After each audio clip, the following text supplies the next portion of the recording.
Sean todos bienvenidos nuevamente a su sesión jurídica del programa Periodismo y Sociedad que nos dirige, como siempre, don Andrés Mato, queridamente don Licho. Hoy estamos con la participación de la diputada Gloria Reyes, una persona que tiene muchos talentos, muchas virtudes y se va a convertir en un futuro cercano, en una gran líder que va a hacer los cambios necesarios y las revoluciones que la República Dominicana merita. Hoy la conocemos como diputada, pero quién sabe mañana que nos desampara con su importante figura. Así que muchísimas gracias por el gran honor y por la oportunidad que usted me brinda de entrevistarla. Diputada, sea usted bienvenida a su programa.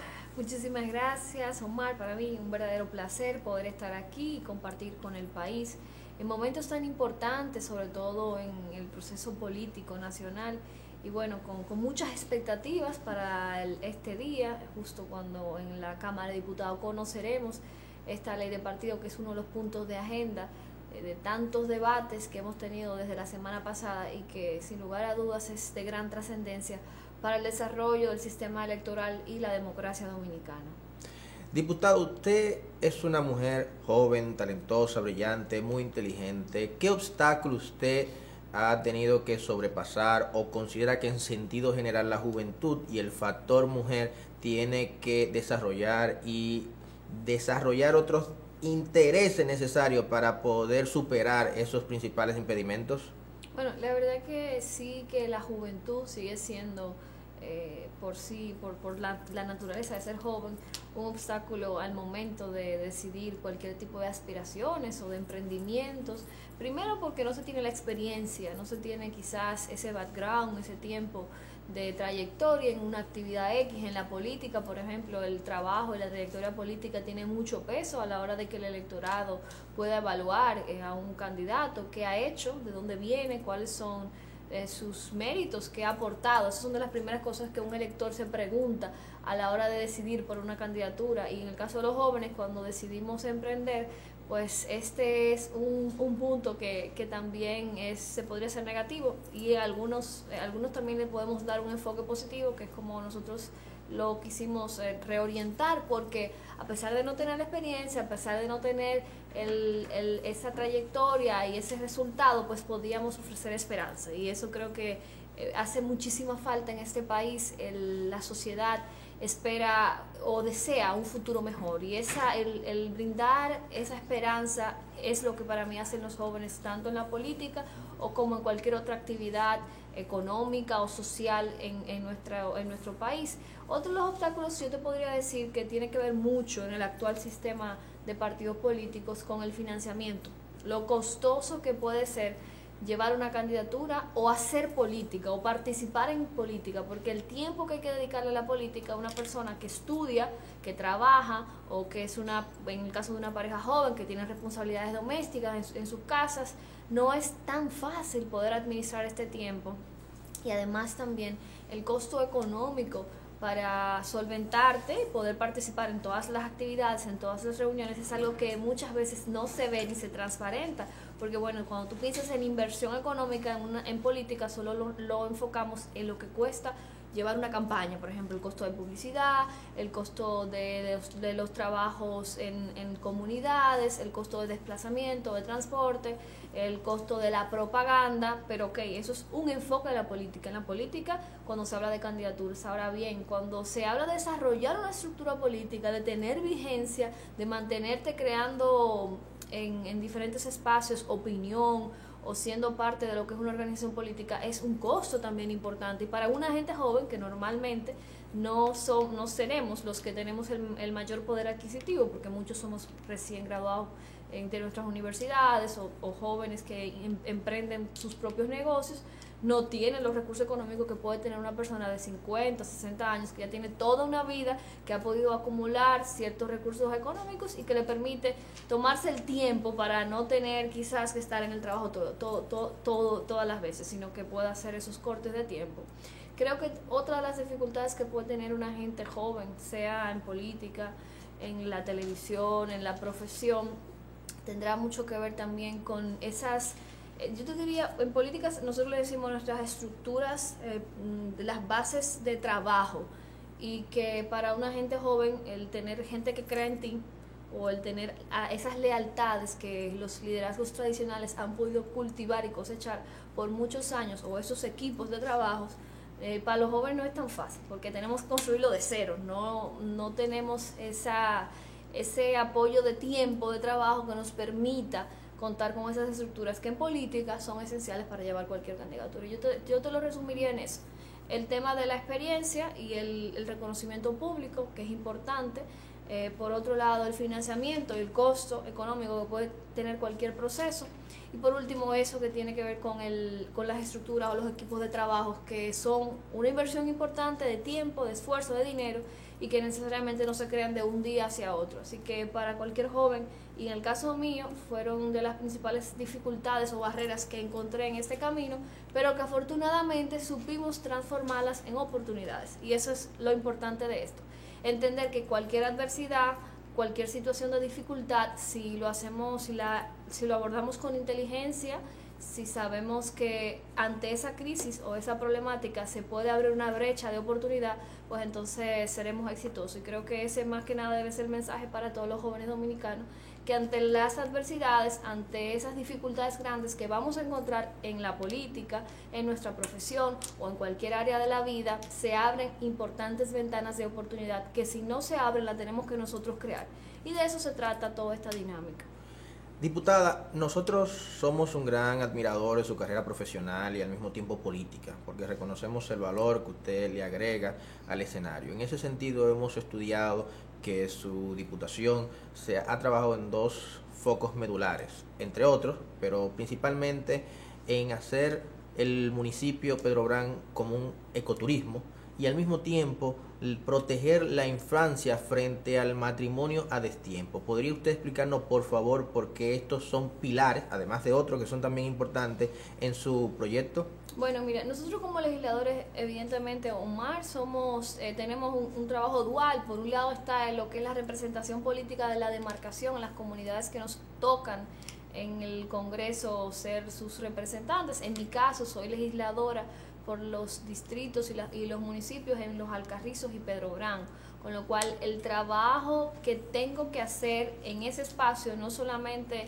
se debe limitar a este espacio territorial, sino que también tengo este enfoque de lo nacional. O sea, soy una representante local, pero a la hora de llegar al Congreso Nacional soy diputada de todos los dominicanos y las dominicanas. Así que parte de esta responsabilidad es combinar la representación territorial con los intereses nacionales de todos los dominicanos y las dominicanas. Por eso nosotros en nuestra agenda legislativa hemos podido hacer un híbrido entre estos dos espacios, estos dos escenarios. Por un lado, porque sí, tenemos que estar ahí en el Congreso hablando de Pedro Brán, de las problemáticas de Pedro Brán, las oportunidades que tiene Pedro Brán como municipio, como muy bien tú señalas, con ese proyecto del ecoturismo, que justo ahora, cuando se ha hablado tanto, se ha debatido tanto las nuevas relaciones con el gobierno chino, una gran oportunidad para incrementar el turismo, pero un turismo que quizás no está buscando el tradicional turismo de sol y playa, sino que un turismo que quiere un turismo más de aventura, más de naturaleza, y nuestro país tiene todas estas condiciones. En el caso de Pedro Brán, es un municipio que tiene grandes recursos naturales, está muy cerca de la ciudad de Santo Domingo. Estamos hablando que en 30 minutos puedes estar en este municipio, tienes una vía de acceso extraordinaria que es la autopista Duarte, que pasa por el medio del municipio, tienes a solo 15 minutos el aeropuerto de Joaquín Balaguer, o sea que incluso para el turismo internacional sería una ubicación privilegiada. Tiene una de las principales composiciones septentrionales del Gran Santo Domingo, ya terminando la Sierra de Yamasá, justo ahí, o sea, las principales elevaciones de montaña que se tiene en la provincia de Santo Domingo, las más altas están en este municipio, o sea que tiene las condiciones para deportes al aire libre, senderismo, el practicar bicis, todo tipo de actividades que se complementan con el turismo ecológico. Y además tiene para mí una esencial virtud, es la gente, que es gente muy buena, muy servicial, gente dispuesta a ayudar, y eso creo que hace los lugares. Por eso nosotros llevamos este proyecto, fue el primer proyecto que sometimos, parte de una propuesta que habíamos hecho con nuestro electorado y que lamentablemente aún está en estudio en la Cámara de Diputados, pero tenemos esa fe de que junto al proyecto que crea la ley marco de ecoturismo para el país, el municipio de Pedro Brán podrá ser también de los que se puedan pueda ser llamado ya y designado como un municipio que promueve el ecoturismo y que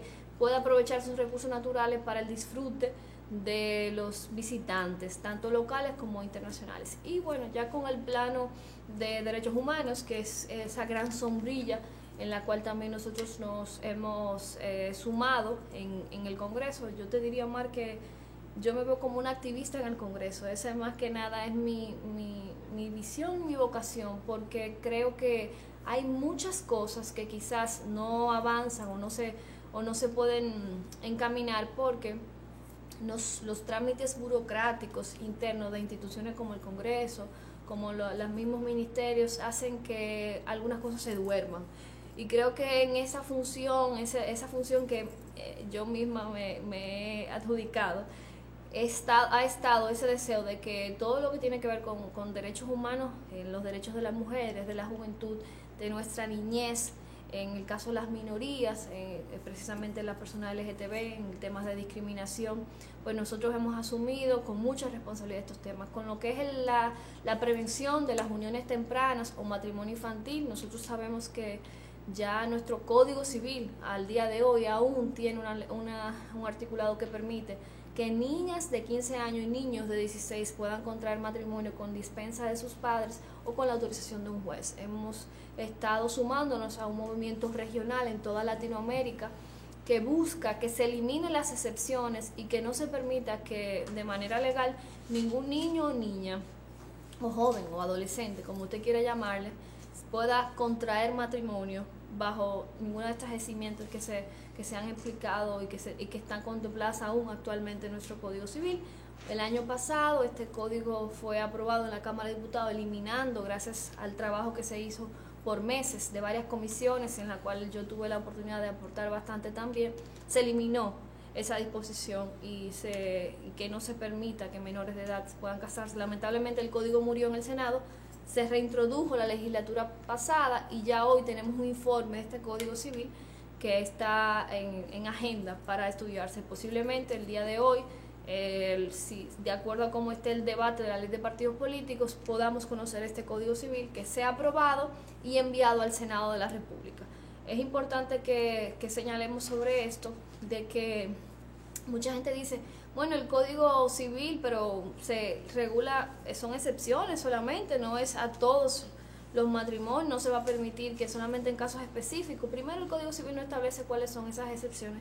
Y segundo, el alto riesgo que se tiene al dejar que un padre, que lamentablemente tengamos que decirlo, padres que sabemos que entregan a sus hijas por cuestiones económicas, por intercambios económicos, dejar la decisión a un padre de una dispensa para un matrimonio es una verdadera tragedia para nuestros jóvenes, esencialmente para nuestras niñas, que son las que más sufren, que son las que detrás de estos matrimonios se esconde la trata, incluso de extranjeros que vienen a casarse con estas niñas y se las llevan porque hay una autorización de que se casen y ya al casarse se emancipan y ya pues tienen los derechos de una persona mayor de edad, sin hablar de lo que son las uniones o de hecho, que aunque no lo establece el código como un método para que sean en unión, pero al tener la emancipación sí se permitiría que estos jóvenes se unan. El problema esencial no es solo que jóvenes se casen, sino que una niña de 16 o 15 años o una joven, una adolescente, tenga una relación consensuada por sus padres o su familia con un hombre de 40 años. O sea, el ver esa relación de subordinación que lamentablemente se ha normalizado en nuestra sociedad y que lo que hace es que afecta a los proyectos de vida de estas niñas, porque las consecuencias principales de esto son embarazo en adolescentes, que tenemos la tasa más alta en la región de Latinoamérica que embarazos en nuestro país, tenemos deserción escolar, violencia intrafamiliar y ahí pues una vida de una niña que ha sido arruinada. Diputada, uno de los temas principales que nosotros hemos visto en su agenda y siendo coherente primero con su generación y también con su género es la reserva por ley de una cuota especializada para asegurar la participación activa tanto de la juventud como de la mujer. En la ley de partidos está establecido esta cuota, se aumentó, se disminuyó para ambos casos, la juventud y la mujer. Sí, en el proyecto que se está estudiando ahora, se estará estudiando ahora en la Cámara de Diputados, está contemplada un 40% de participación mínima para las mujeres y un máximo de 60% para cualquiera de los dos géneros. Realmente es una cuota de género, no de mujer o de hombre, sino que un mínimo 40, un máximo 60, ya sean hombres o mujeres. Un equilibrio en las boletas. Eso fue también parte de una gran lucha interna que libramos las diputadas, las 53 legisladoras que asumimos este compromiso de luchar por una mayor participación de las mujeres. Mucha gente cuestiona las cuotas que si realmente se conviertan en techos o limitaciones para las mujeres porque le están poniendo un número específico, cuando las mujeres tienen el 100% de todos los espacios. Eso dice muchos discursos, pero a la hora de competir y a la hora de que las mujeres quieran ser candidatas, la realidad no es esa. Sí tenemos las mismas cualidades, las mismas condiciones, pero las oportunidades no son iguales para todas. En comparación con los hombres, las mujeres tienen mayores dificultades a la hora de competir y eso no es secreto. O sea, cuando una mujer sale de su casa en la mañana, tiene que preocuparse porque todo quede bien. Si no hay agua, si la comida no está lista, tiene ella que asumir esa responsabilidad. El padre, el esposo sale, bueno, y la mamá tendrá que encargarse de lo que pasa, pero el hombre tiene que salir de su trabajo. Entonces, esa carga doméstica lamentablemente recae sobre las mujeres. Y dice, Gloria, ¿por qué tú tienes que estar hablando de eso si estamos hablando de política? Bueno, es que ese tipo de responsabilidades que las mujeres de manera general en este país tienen, mayoritariamente, ya eso ha ido cambiando. La generación de Omar y la mía es una generación que entiende que el trabajo doméstico debe ser manejado en equilibrio entre la pareja. Para nosotros eso es normal, pero lamentablemente todavía existe una generación, la de nuestros padres y un poquito más atrás, donde la mujer es la encargada de toda la responsabilidad doméstica. Y eso es una carga que afecta el desempeño de la mujer a la hora de hacer política porque tiene mayores responsabilidades, su tiempo es más limitado, entonces no es verdad que va a competir en igualdad con un hombre, además de que en temas de acceso a recursos económicos la desigualdad es abismal. Incluso para que una mujer pueda ser beneficiada con un préstamo bancario tiene mayores trabas que lo que tiene un hombre. Así que comenzando solo con esos factores, nosotros a la hora de competir no es verdad que competimos igual. Por eso se crean estas cuotas en los años 80, finales de los 80, 90, en toda la región, para incentivar mayor participación de las mujeres. Y con eso lo que aspiramos es que esta sea una sociedad de equilibrio y de equidad real, donde los espacios estén de acuerdo a la proporción de la población. Si las mujeres somos el 50% y los hombres son el 50%, ¿por qué no estar en equilibrio en estos espacios? No es que las mujeres tienen que estar por encima de los hombres, ni los hombres por encima de las mujeres, sino que podamos vivir en una sociedad de apoyo mutuo, de entendernos como seres humanos que tenemos la igualdad de derechos y condiciones para vivir en libertad, para vivir en democracia y también en una efectiva representación en los espacios de poder. Pues desde esos espacios es que se toman las decisiones para todo el sistema de nuestro país. Entonces, en ese espacio tienen que estar las mujeres. Nosotros hemos estado asumiendo este compromiso con la mujer dominicana de la representación política y bueno, en el caso de los jóvenes por igual serían los mismos argumentos. En este proyecto de ley que estaremos viendo el día de hoy se ha establecido una participación mínima de un 10%. Es importante saber que no se trata de un porcentaje obligatorio que se le va a imponer, sino que es un mínimo de un 10% o un mínimo de un 40%, y todo esto podría también ser compensado. Las cuotas, por ejemplo, las mujeres jóvenes podrían estar en esos espacios de juventud y también podrían estar en los espacios de mujeres. Así que creo que es un avance positivo, son de las luces que tiene este proyecto de ley. Entiendo que es un tema que genera mucha controversia y que de manera específica para mí quienes serán los mayores beneficiarios de esto son los jóvenes, son las mujeres que tienen mayores limitaciones para acceder a los espacios de poder en los partidos políticos, porque mucha gente decía, bueno, pues eso va a ser para la cúpula o para los hijos de o las esposas de no van a necesitar esos espacios porque ya ellos tienen ya la incidencia o ese apoyo de ese padrinaje o ese apoyo político que los impulsa. Pero un joven o una joven que no tiene ningún tipo de relaciones en las altas esferas de los partidos políticos o que no ha hecho militancia y que quiera hacer política, podrá tener un espacio donde competir, quizás con mejores condiciones, con una facilidad a la hora de presentar cualquier proyecto en un partido político. Y para mí eso es lo virtuoso que podría tener una reserva como esta, que la gente que quizás no tiene todas las posibilidades que tiene gente con más alcance a recursos, tanto económicos como de recursos humanos, que en política son esenciales, pues tengan un espacio donde se les permita llegar a estas posiciones. Diputada, ¿usted cómo valora el marco económico del gobierno de Danilo Medina, su lucha contra la delincuencia, contra la corrupción y contra los temas más neurálgicos de la sociedad dominicana? Bueno, mira, para nadie es un secreto que todas las últimas investigaciones, los últimos informes, y yo te diría que encuestas que se realizan en nuestro país habla de 3 problemáticas esenciales. La preocupación del dominicano primero es la inseguridad ciudadana. Sigue siendo por los últimos años, lamentablemente, es una tarea pendiente que ha tenido el gobierno de Danilo Medina, porque tras planes de seguridad, de que van a mejorar la situación de la seguridad ciudadana, no hemos tenido ningún tipo de resultado efectivo que se pueda decir real. Hay una reducción en la criminalidad y en el mismo sentimiento del ciudadano de sentirse seguro, de poder caminar por la calle, de llegar a tu casa a las 10 de la noche y no tener miedo de que te vayan a asaltar, o de salir muy temprano en la mañana, o simplemente estar en tu casa y que te asalten y te roben, o que te maten en la calle. O sea, los padres, si antes había paranoia con los padres cuando los hijos salían, ahora es una locura. Nadie está tranquilo, nadie se siente seguro en un país donde todos los días tenemos crímenes de todo tipo, cosas atroces que ni siquiera nos imaginamos que podían ser posibles. El otro problema tiene que ver con la falta de empleo. Yo, que soy legisladora en una comunidad muy popular de la provincia de Santo Domingo, el principal reclamo de los ciudadanos que acuden a mí es que no tienen un empleo, y sobre todo la gente más joven y las mujeres.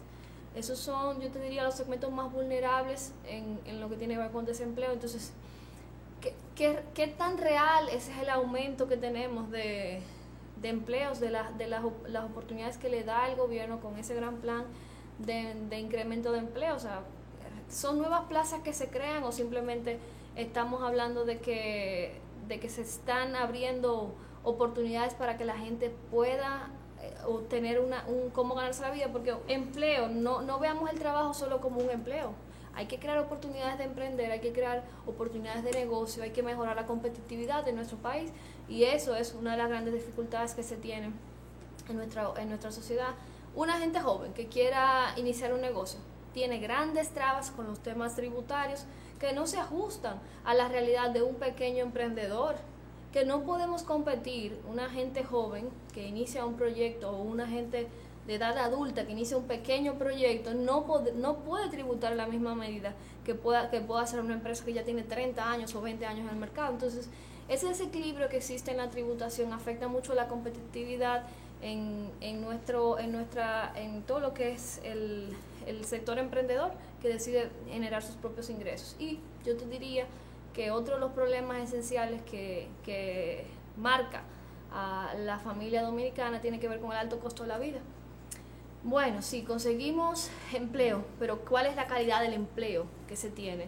¿Cuál es el real valor para una familia de un ingreso que no llega a los $250, y tenemos una canasta familiar que está cerca de los 30,000 pesos? ¿Cómo una familia puede vivir bajo esas condiciones cuando se supone que al menos el salario mínimo debería, o el de 2, debería cubrir lo que es la canasta familiar en una familia promedio dominicana? Entonces, creo que el gobierno de Danilo Medina se ha quedado corto en buscar soluciones reales. Ha sido un gobierno que se ha enfocado mucho en la imagen, en mucha propaganda. Sí, lo vimos desde su campaña, que en esencia era eso, era mucha publicidad, y los efectos de Joao Santana fueron positivos para él, porque fue una extraordinaria campaña publicitaria, mediática. Y bajo estas premisas el gobierno se ha mantenido en esa burbuja, mandando una imagen de bienestar y estabilidad, pero a la hora de tú ver los indicadores, ver la situación de la sociedad, cómo se manifiestan los ciudadanos, la calidad de vida que ha bajado de los dominicanos y la dominicana, entonces evidentemente estamos hablando de fracaso, de una gestión que ha fracasado en los temas neurálgicos del país. Hay avances importantes, claro, siempre, y uno como oposición nos acusan de que solo vemos lo negativo. Yo soy una de las que valoro muy positivo lo que es el sistema 911. Para mí ha sido uno de los grandes aportes de esta gestión, pero entiendo que eso es solo una curita, porque ¿a dónde llegan esta gente? ¿Cuál es la situación de los hospitales en nuestro país? Y ahí te voy a un tema que para mí es el más importante de nuestro país, el sistema de salud dominicano, el gran deterioro que tiene el sistema de salud, un sistema que aún sigue enfocado en curar al enfermo y no en prevenir las enfermedades. Estamos hablando de la necesidad de establecer cerca de 2.000 unidades de atención primaria en nuestro país y todavía no se ha hablado de cómo vamos a lograr, cuál es el plan real para lograr que estos centros de atención primaria que son necesarios en el país, que por lo menos debe haber uno en cada 10.000 habitantes, me parece, que tengamos una deficiencia de cerca de 2.000, cuál es el plan que el país está y el gobierno dominicano está encaminando para buscar esa solución a esa problemática tan grave de la salud dominicana. Diputada, nosotros reconocemos que usted tiene una agenda muy complicada, muy ardua, pero una última pregunta, por favor. Nosotros hemos analizado y estudiado a los distintos legisladores que hoy tenemos en la Cámara de Diputados y usted sobresale por su trabajo, por su interacción y siempre por defender los intereses más nobles de la República Dominicana. Una pregunta final. ¿Usted volvería a aspirar como diputada, como alcaldesa, ministra, presidenta de la República, vicepresidenta de la República? ¿En dónde nosotros vamos a tener el honor de tenerla representándonos? La verdad, Omar, que yo muy agradecida de estar aquí y compartir contigo, que juntos pues nos graduamos en la universidad juntos y eso es bueno decirlo aquí. Así es. El coincidir con compañeros generacionales en espacios como este, donde se logra opinión, se aporta al país, se educa a la ciudadanía y se sirve. Y para mí eso es tan valioso en la política como en cualquier actividad que uno hace. Así que quisiera primero pues destacar tu trabajo, el esfuerzo que has hecho en un ejercicio limpio, un ejercicio decente. Y yo te diría que con muchísima integridad de representar nuestra generación, diciendo que las cosas se pueden hacer diferentes, siempre en el marco de la ética y de las buenas costumbres y la moral. En mi caso, bueno, esta ha sido una gran experiencia, el llegar al Congreso siendo la diputada más joven, la mujer más joven en el Congreso. Ha tenido sus espacios positivos, sus escenarios no tan positivos, pero yo te diría que estaba preparada para llegar a este. O sea, llegué muy aterrizada en buen dominicano de lo que iba a encontrarme ahí y siento que en estos 2 años he podido dar lo más de mí, o sea, lo mayor que he podido dar y he entregado mucho en mi responsabilidad. No sé con exactitud, Omar, hacia dónde me lleve el próximo proceso electoral. Sí que estaré, sí que seguiré participando. Pues el político siempre tiene deseos de aspiraciones. El que decide emprender una carrera como esta es porque quiere seguir avanzando, creciendo. Yo soy de las que espero y deseo que este país tenga un verdadero cambio político en el próximo proceso electoral y que nosotros podamos, como organización política nueva, el PRM, ofrecerle al país una alternativa real de un cambio democrático que mejore las condiciones de vida de los dominicanos y las dominicanas. Y desde luego que me gustaría contribuir en ese gobierno a que con nuestros conocimientos y con nuestra vocación de servicio pues lograr que tengamos un gobierno que se enfoque en la gente. Justo que mañana se celebra 20 años del fallecimiento del doctor José Francisco Peña Gómez, un líder que tanto dio por este país, y que ese eslogan de primero la gente fue una marca que nunca hemos podido borrar, y creo que el PRM debe recuperar esa visión de primero la gente, de primero los dominicanos y las dominicanas. Así que ya sea en la Cámara de Diputados nuevamente o desde un espacio de gobierno, pues estaremos con todas las disposiciones de servir al país. Lo que nuestra gente y la gente que nos apoya entienda que debemos encaminar, y desde luego lo que las circunstancias y el momento histórico nos dicten, ahí estaremos encaminados. Diputada, para nosotros ha sido un gran honor contar con su participación y con sus aclaraciones sobre los temas más principales de la República Dominicana. Muchísimas gracias. Nos resta decir que sigan en sintonía, que ahora vamos con unos comentarios a nivel jurídico y político de nuestra persona. Y despedir, no obstante, recalcar una nueva invitación porque se no han terminado el tiempo, pero tenemos mucho tema con conversar con usted. Muchísimas gracias por participación. Hasta la próxima. Muchas gracias.